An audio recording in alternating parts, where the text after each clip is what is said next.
to introduce our moderators for this evening. Mary Melton, who's the editor-in-chief of Los Angeles Magazine.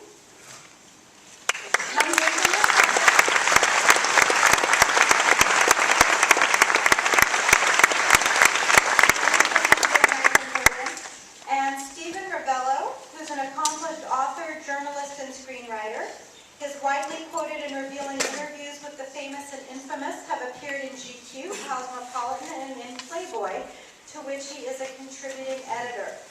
A dramatic feature film inspired by his non-fiction classic Alfred Hitchcock and the Making of Psycho, which he has adapted for Paramount Pictures, begins production later this year starring Anthony Hopkins. His intimate and revealing conversation with Kim Novak accompanies the Sony DVD box set. And I will remind you, if you're not currently a member of the Cinematheque, when you join you can join tonight, tomorrow, or Sunday, you can take home the fabulous 5 DVD box set that Sony is bringing out on August 3rd. So you can talk to our theater staff in the lobby or when you come back tomorrow and Sunday to see all the other films. So I would like to introduce Stephen Rebello if he has come down from the balcony now.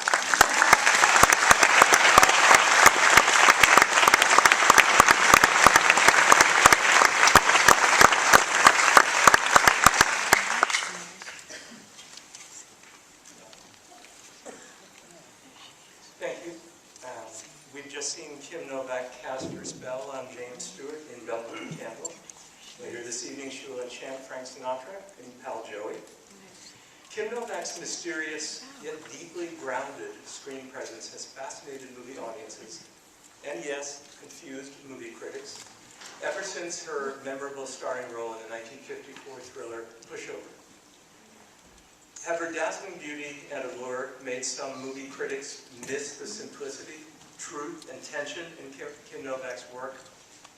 Especially in her films of the 50s and the 60s, she radiates a fascinating rebelliousness at being asked to just stand there and look magnificent.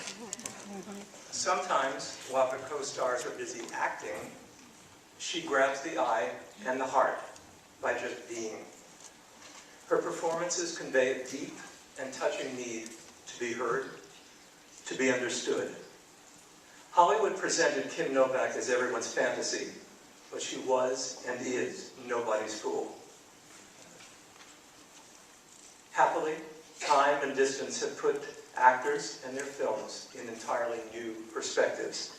Today, Kim Novak's work looks pure. It looks honest. It looks timeless.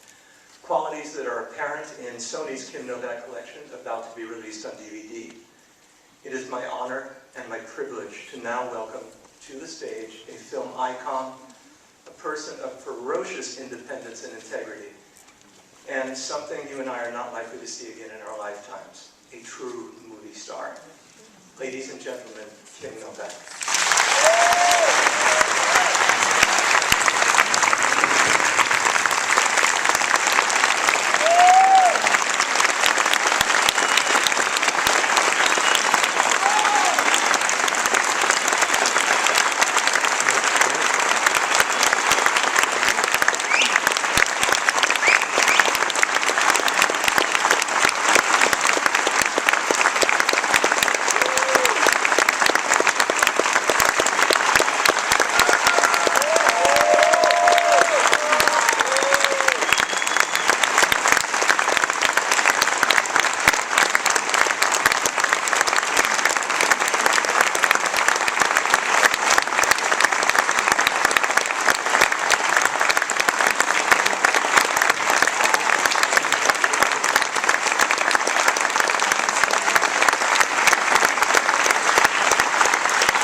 He's done an incredible job of doing so much work on representing Alfred Hitchcock's work and many other things. And I've got to take this time to say that there's no way I would be here tonight. No way whatsoever. If it hadn't been for my good friend and my manager who allowed me to enjoy coming back here to Hollywood. Where is Sue Cameron? I got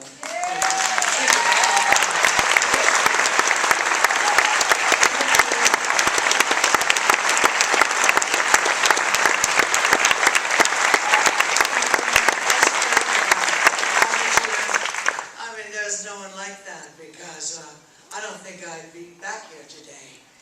And I'm glad I'm back here, standing here, looking at all of you. And I got to watch Bell Book and Candle, and it was wonderful.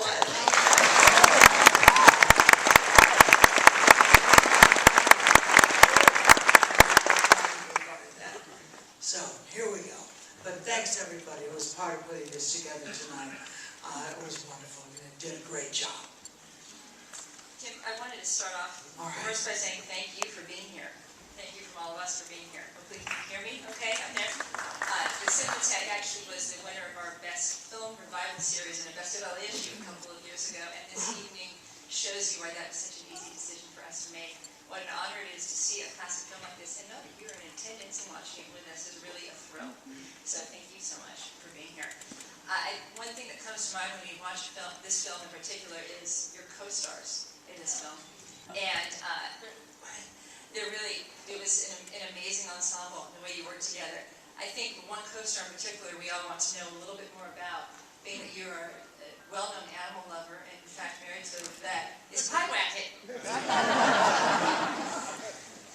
Does your love of animals predate your co-starring role with Pie Wacket in this film? And do you have any tawdry stories you can tell us about him? Or her, I'm sorry to make that assumption. Well, there were 19 cats. 19. But I think Stephen probably knows about that. He researches everything. He probably knows more about it than anybody. But yeah, we had 19 cats. We had to have one cat that was so full of cat food that he would just lay there. So no matter how much noise and whatever was going all around, he would just lay there and purr. And another one that was ready to jump and leap, and another one that had the most beautiful eyes that you could look into all the time. But the first Pie Wacket that I had, actually, I had gone to see the play when I was still in school, before I got into Hollywood, and my cat I named Pie Wacket. So I had my own Siamese Pie Wacket before I was in movies, and I brought him to Hollywood with me. So I actually had a Pie Wacket before Pie Wacket. So, but 19 Pie Wackets, yeah. And what about your human co-star, James Stewart? Oh gosh, boy, seeing him up there tonight, boy, do I miss that man. But I had a feeling he was kind of there tonight. I think he was watching with us all. There's nobody to replace that.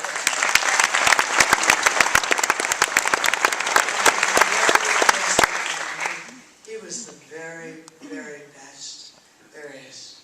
He was the best. Was the mood different this particular movie than on Vertigo, where you're playing in some sense of similar roles? Well, that's what made it so wonderful, to be able to go from a totally different story, to go into Bell Book and Candle, but yet to have the comfort of going from the arms of Jimmy Stewart in one movie to the arms of Jimmy Stewart in another.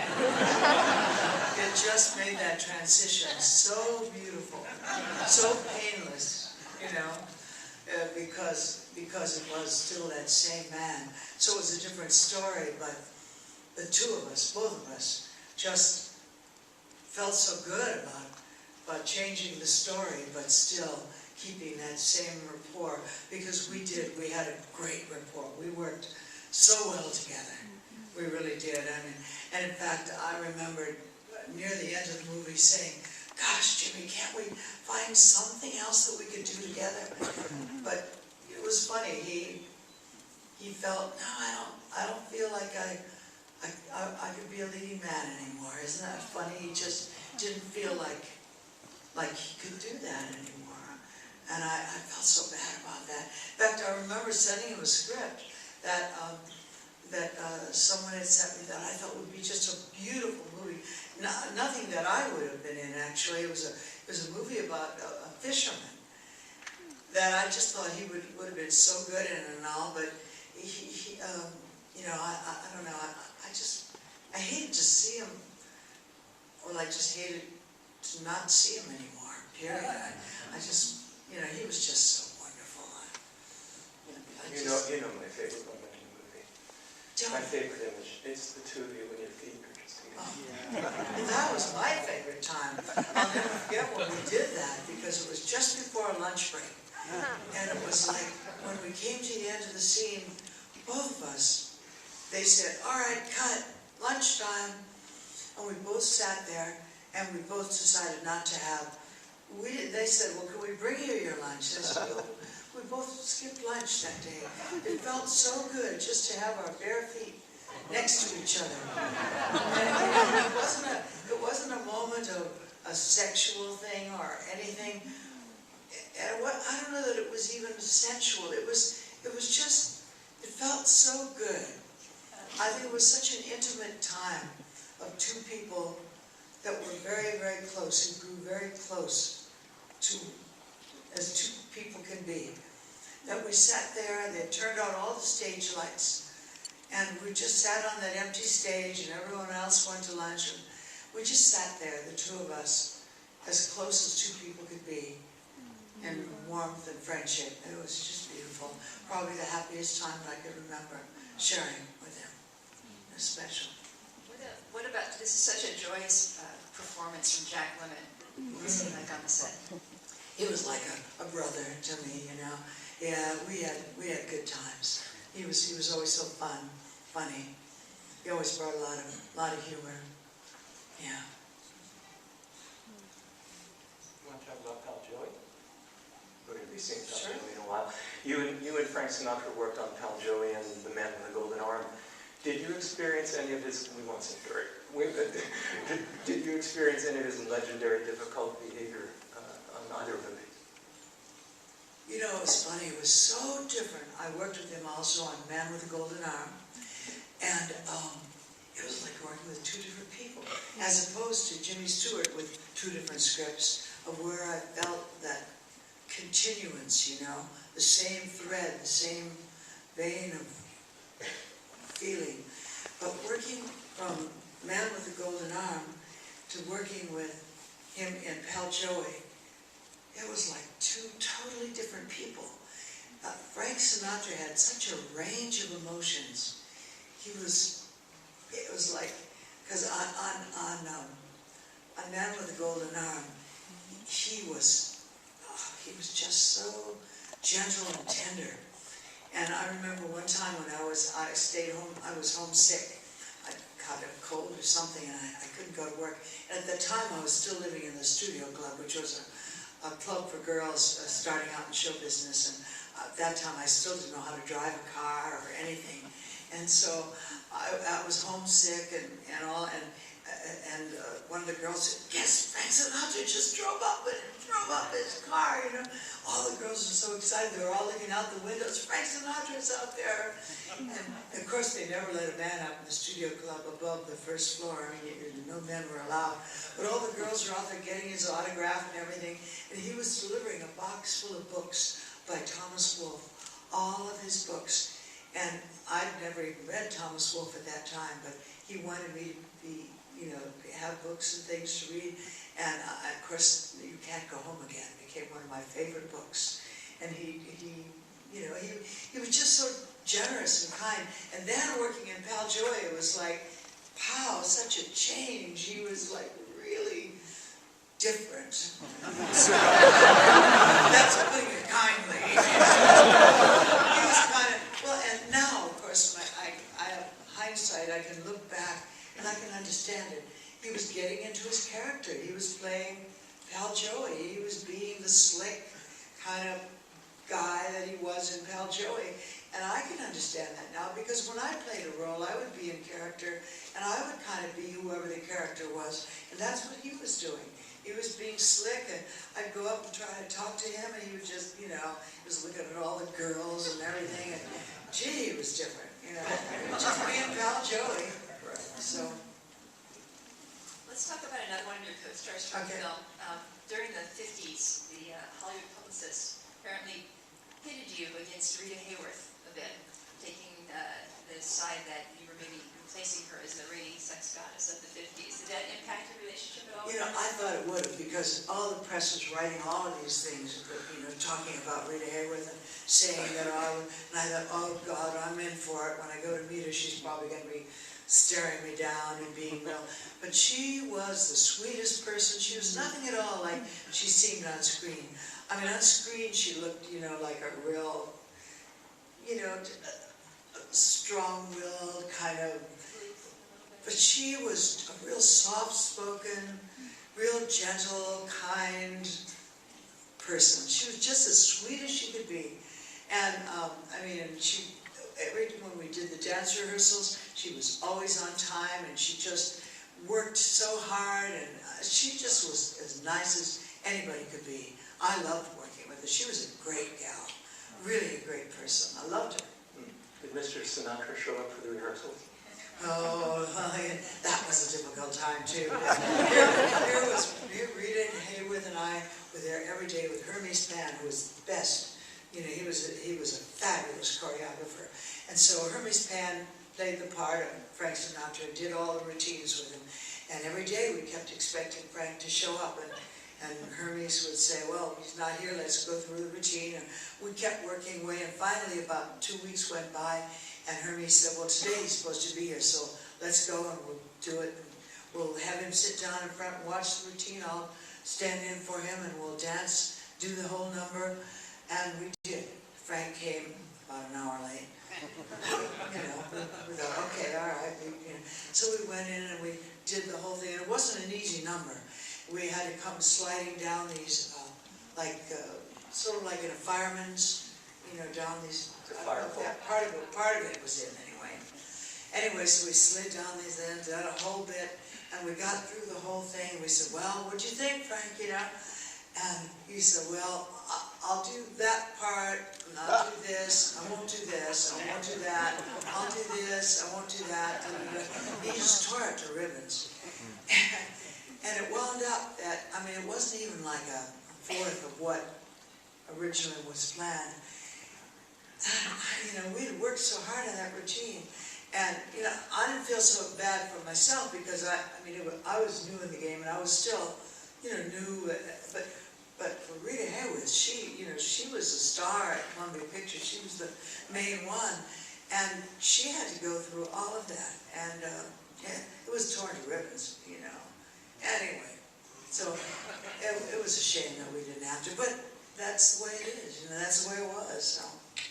You know, I was thinking, by the mid-50s, you were top box office attraction, world film favorite, cover of Time magazine, countless movie magazines. That's a very fast ride for a very young woman. And I'm wondering how the established female stars of the time were treating you. I mean, Marilyn Monroe and Audrey Hepburn and Elizabeth Taylor. What sort of reception did you get from the girls? Well, you know, you really didn't have a chance to meet everybody. You know, you're at your own studio, and I really didn't get to meet too many people. You know, it was a whirlwind in those days. You're all doing your own thing, your own movies, and there were only a few places of where we all got together, and I really didn't have the opportunity to meet too many. That's hard to say. I always kind of felt, but maybe that was all my own insecurities. I always kind of felt like the odd man out or something, you know. I don't know. I felt like I was sort of, like everybody was in a sorority and I wasn't. But that was maybe just my own insecurities, my own feeling. You should have put your shoes on. Was that something unique to the studio system? Do you Pardon? think that feeling of being in a sorority, was that something unique to being in the studio system? Well, you know, remember, MGM had lots of people under contract. There were, Columbia, really, there weren't that many people. And then when Rita was no longer there, there was really, I think there was really only me and Jack Lemmon. So I was the only female there. And so when you go to, let's say, when you go to a function, there'd be all the people that were at MGM. And I don't know, can you rephrase that question? Well, you know, you just said something that struck me. Put it another way. Which one? Well, you know, we're thinking about Paramount and MGM. Was there sort of a caste system? I mean, you know, if you were at MGM, you know, the Tiffany of movie studios, did being at Columbia make you feel lesser somehow because you weren't at MGM? I mean, do you know what I'm saying? See, I don't know. You have to understand, I always had an inferiority complex anyway, so it's hard to know, was that me, was that, but then also, you know, I wasn't exactly the favorite and the reviewer and either in those days. I mean,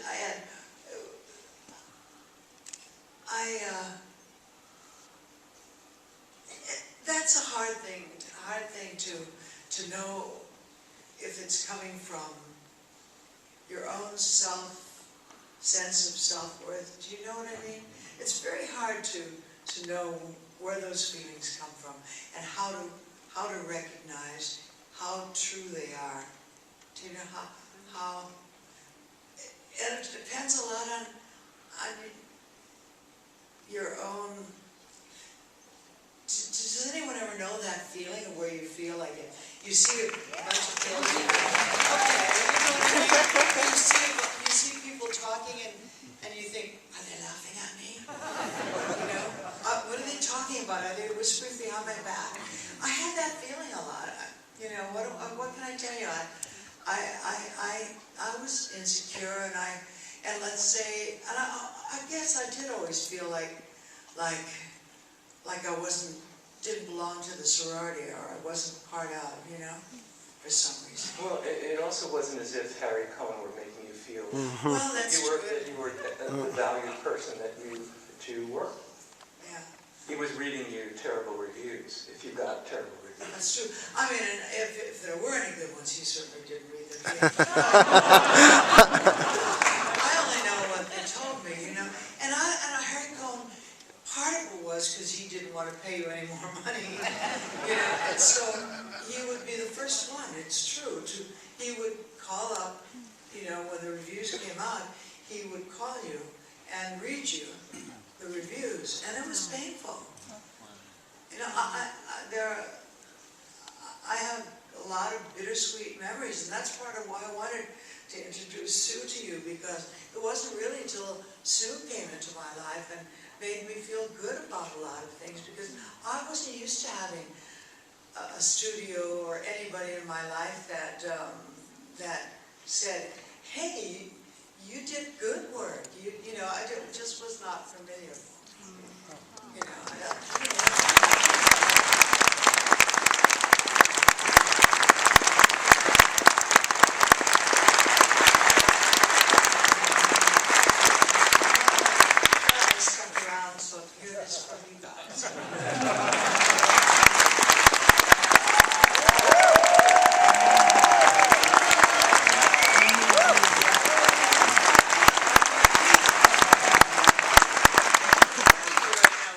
where's my camera?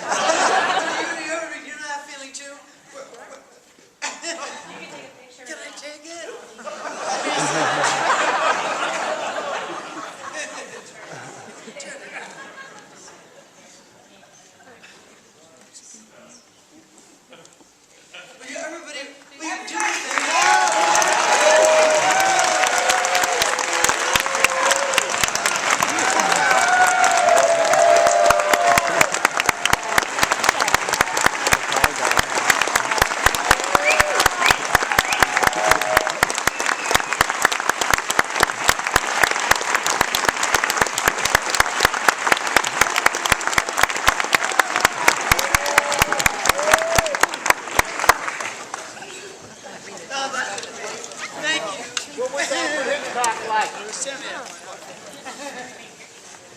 Thank you. That was nice. Okay, Steve, what were you saying? Well, don't forget, I am the geeky researcher when I'm not doing other things. And I know you got really good reviews. They just weren't telling you. And you were too busy from movie to movie to know that. I remember one time, probably the most painful time. I don't mean to tell you these stories.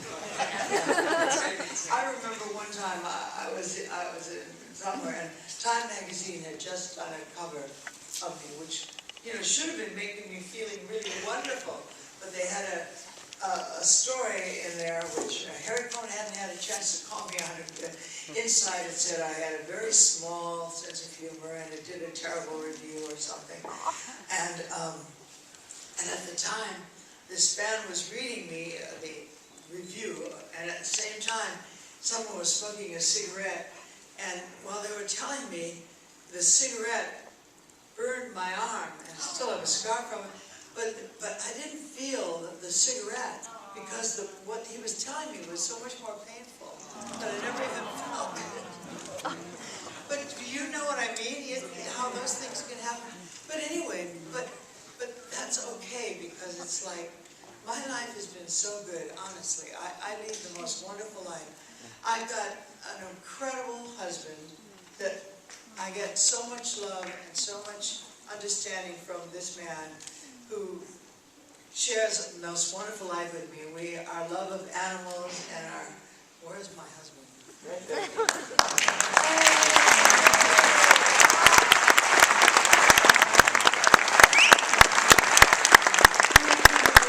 Wonderful life that we have together. I mean, it's so beautiful. And, every now and then I love that life that I've had in Hollywood. I mean, it's been bittersweet, but it's been good too. But my life is so good that what I have, that I have no complaints. All in all, when you add it up, it's good. To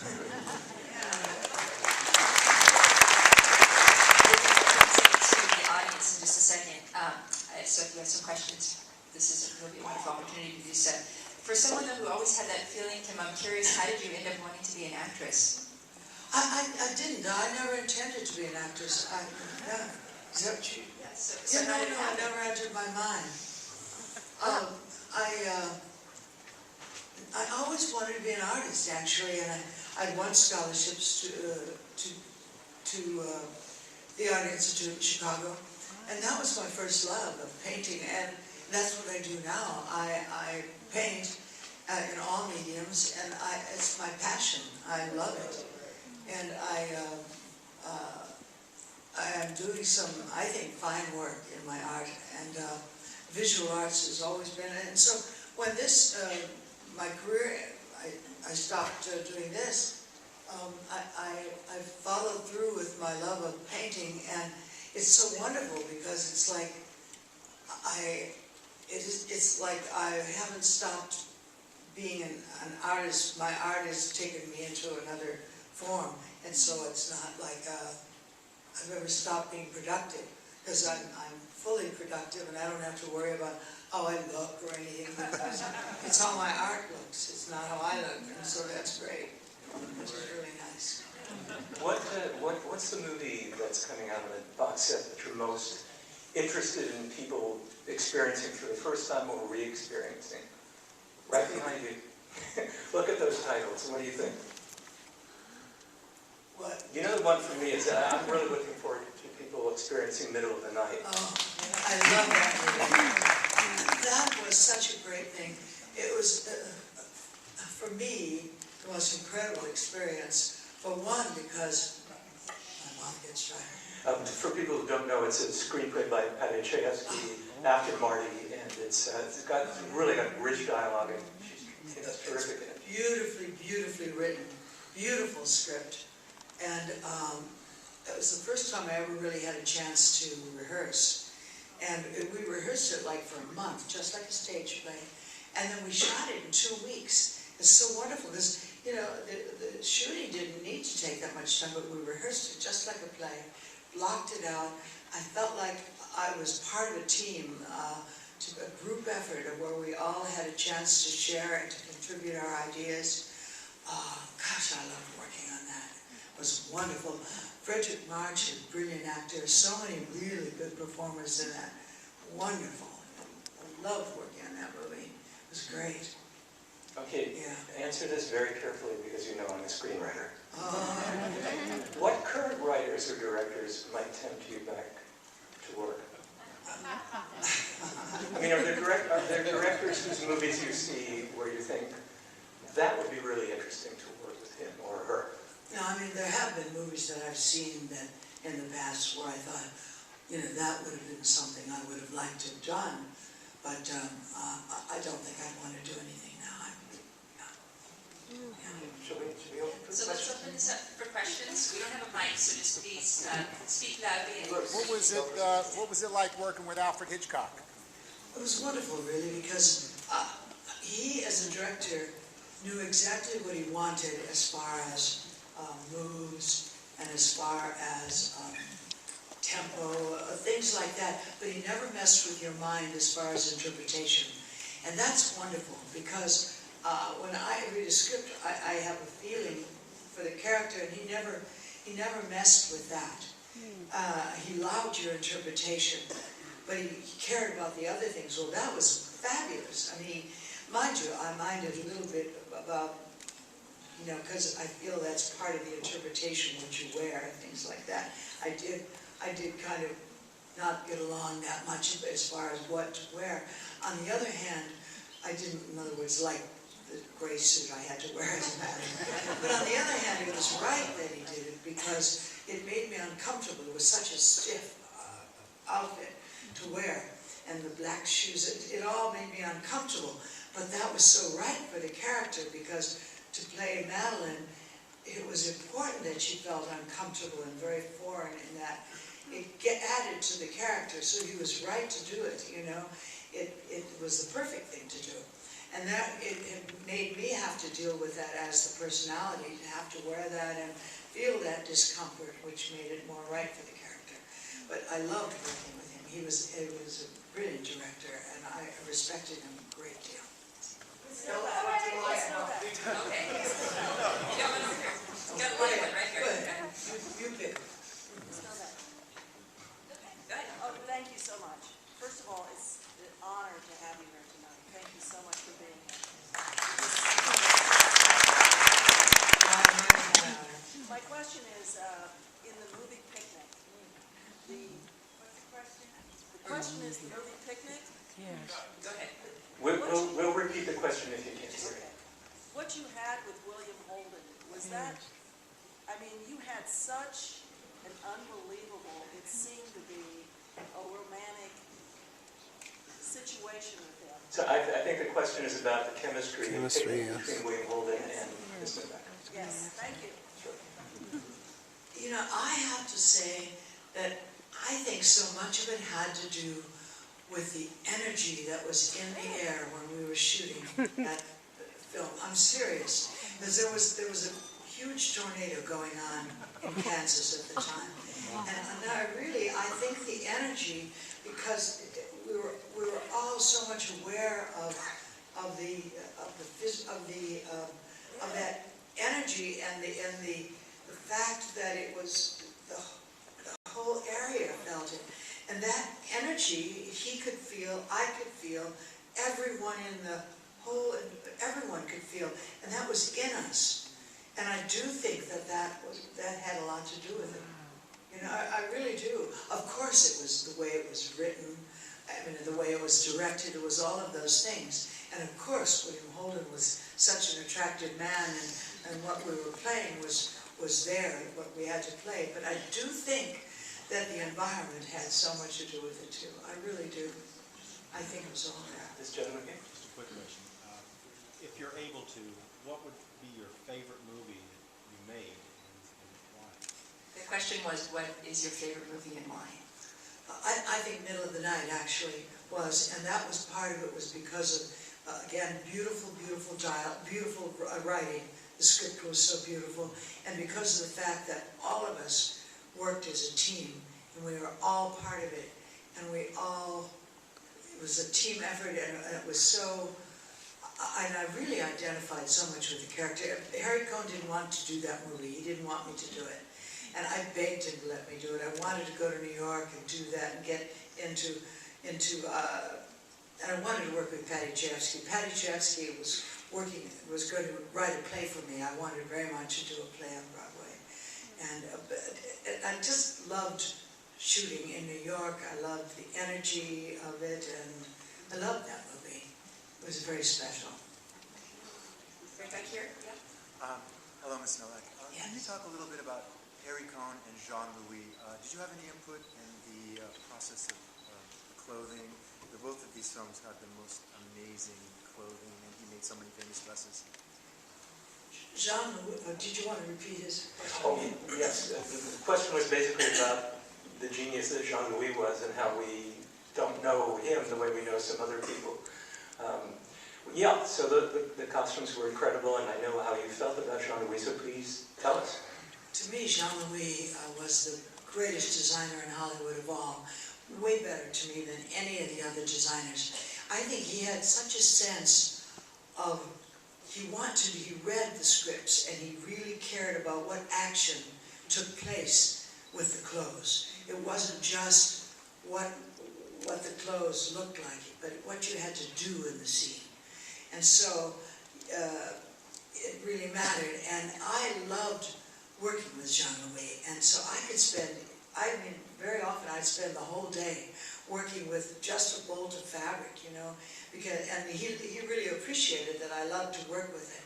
So we would go, and I even worked with other movies, like with Judy Holliday's clothes and all. I helped him just drape the fabric that she would be using, because he said, "Oh, you don't mind doing that?" I said, "No, I love it, because it was so great to be able to work out a character from the wardrobe point of view, because it meant so much. It means so much how the clothes are going to move in a storyline. And that was what was so special about Jean-Louis, that he really cared how the clothes moved in the scenes. And I think you could see that. All of his clothes work from the movie. Now, in Gene Eagles, if you haven't seen it, and if you're going to see it, the clothes really work. The wardrobe is fantastic in that movie. That's one of the things I loved about that movie too, because the wardrobe was fantastic. And the clothes all move and work just right for each scene. The clothes really work, and they help you to play each scene. Each scene is worked out from the wardrobe's point of view. It really works. Let's take the question from this side. You want to be biased over here? Sorry. Go ahead. Hi, Ms. Novak. You said just a little while earlier that you weren't sure about having done good work. First of all, you did really good work.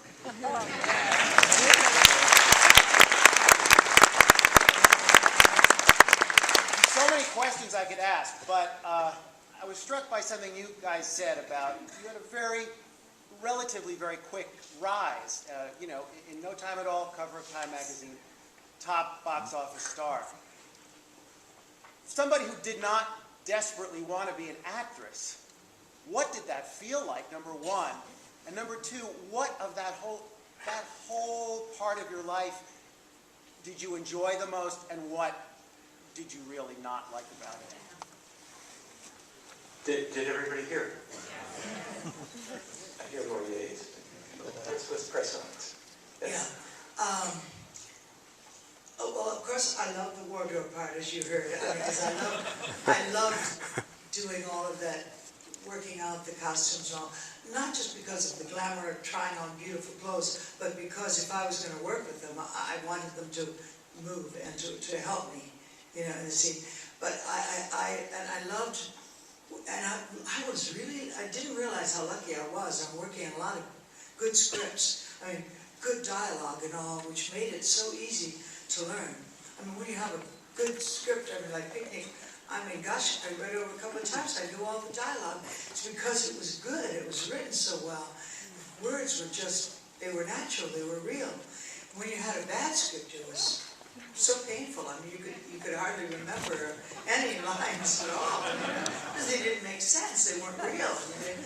But so, the best part was being able to speak beautiful dialogue, you know, and to work with wonderful actors, and to work with great directors and all, which I was lucky so much of the time. The hardest part was when you had to work with not so good directors, not so good actors, and all of that, which I had my share of too. But I think also it was hard doing. The movie part was good. The hard part was probably having to listen to Harry Cohn read the reviews, and What about being in the public eye? yeah, well, the publicity part of it was hard. That's true. I mean, it's fun to get lost in a character, you know, and when you're being someone else, and it's also fun when you believe in a role, you know, and you believe in it, and then you believe in yourself because you believe in the role, and you're doing it, and you're doing it to best of what you believe in, and you do it, and you believe. And then when all of a sudden someone said, you know, then it comes out and someone says, oh no, that wasn't right, it was terrible. Then all of a sudden you start losing your confidence, and you start not believing in yourself, and then you don't know what to believe, and you get frightened. And you think, well, gee, I thought I was doing the right thing, you know, but they didn't like that, so maybe and then you start losing your confidence, and then you start thinking, well, I don't know what should I do, you know, and you start getting afraid to do anything. So, and then, you know, what was really hard was when Harry Cohn passed away, because Harry Cohn, as tough as he was also a smart man in some ways. He wasn't an educated man. I mean, he talked like he was rough and gruff. But on the other hand, he had good taste. He knew a good script, and he knew how to put you together with a good script. And though he was a dictator, he had good sense, you know. And when he passed away, nobody at the studio knew what to do, and nobody was, you know, all of a sudden, they didn't know what to do. They didn't know what stories were right or who to put anything with. And so suddenly it was like, well, you know, what are you going to do? And so they had me a script. I couldn't believe it. It was like one of those Gidget goes to college. Except Gidget now was getting older. Here I was going to be playing Gidget on the beach, you know, and it just didn't work. And I didn't feel right about playing Gidget goes to college. And to tell you the truth, I just felt like it was over. And no one knew what to do. And I felt I had to leave. I really did. And that's when I moved to Big Sur and the whole thing. Now, mind you, I did still do movies. I did, but it was no longer career choices. I was no longer like, oh, I'm going to do this because this is my career.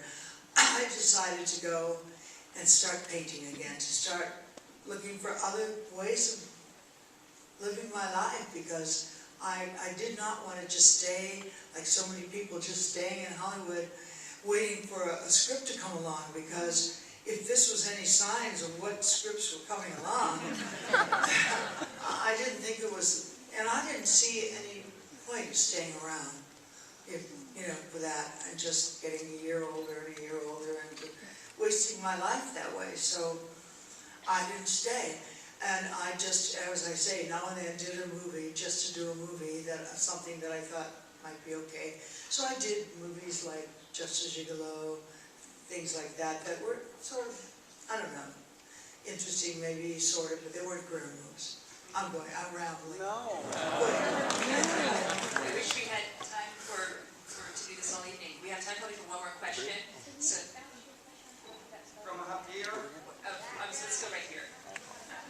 I'm a film student. I'm getting ready to graduate, and I was just wondering, what kind of attitude do you have to really survive in Hollywood? Well, The question is, he's a film student and would like to know what kind of attitude you need to have to survive in Hollywood. Very easy question. I'm the wrong person.